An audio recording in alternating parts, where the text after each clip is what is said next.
eventually I start telling that story. And this is a story of a mother and a baby.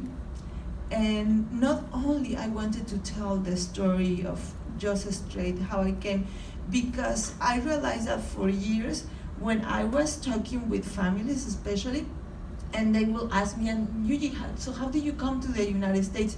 My narrative was this. I always say, I came with nothing.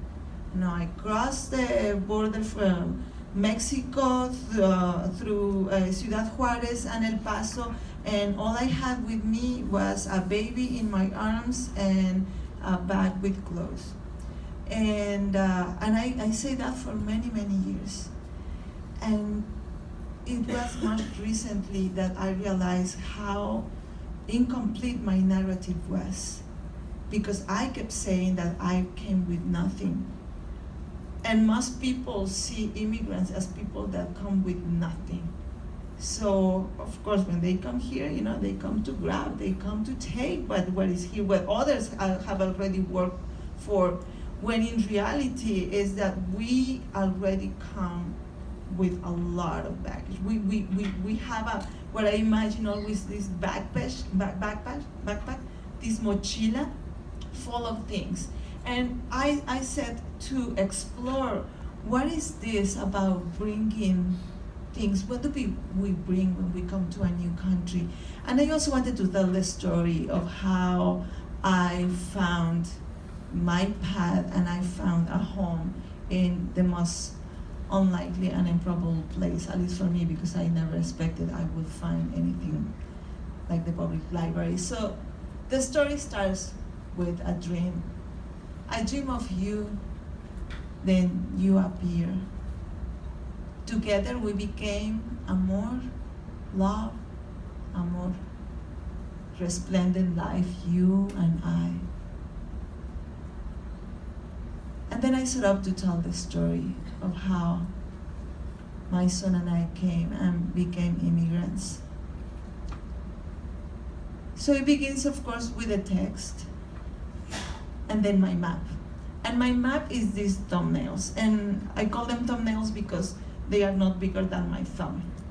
They are very, very small drawings, but already in these drawings, I set up to tell the story completely. And once I have my map, then I have to figure out how I'm gonna make these illustrations. And I'm not a trained artist. I never went to art school, and my art school was the table of my house. When I was a child, I always drew. And then when I came to the United States and I saw picture books for the first time, I was so in love with them that I knew I wanted to do books just like that.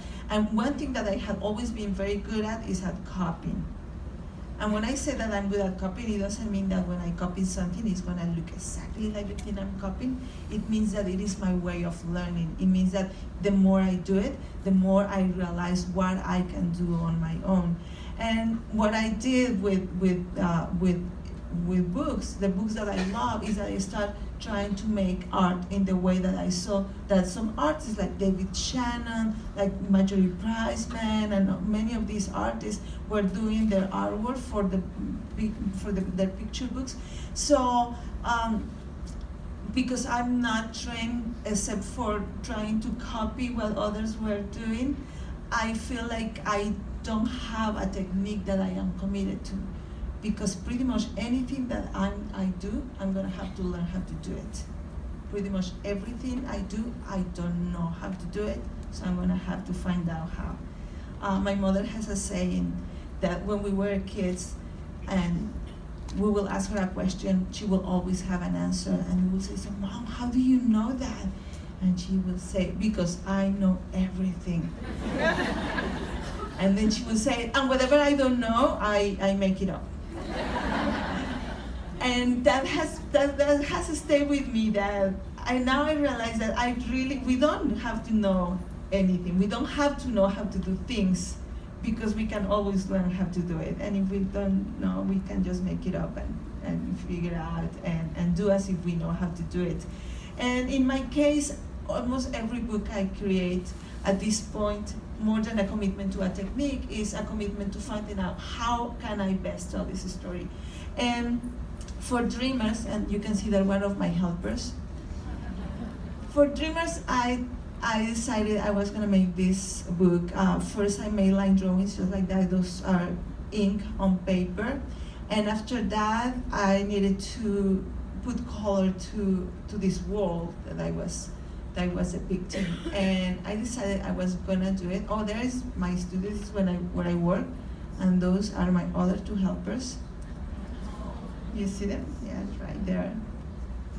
And this is how I decided I was gonna make the illustrations. And what I did is I take a lot of photographs. And these are photographs or things that are very meaningful to me, or things that are related to the depiction of the scene that I was making on the pages of Dreamers.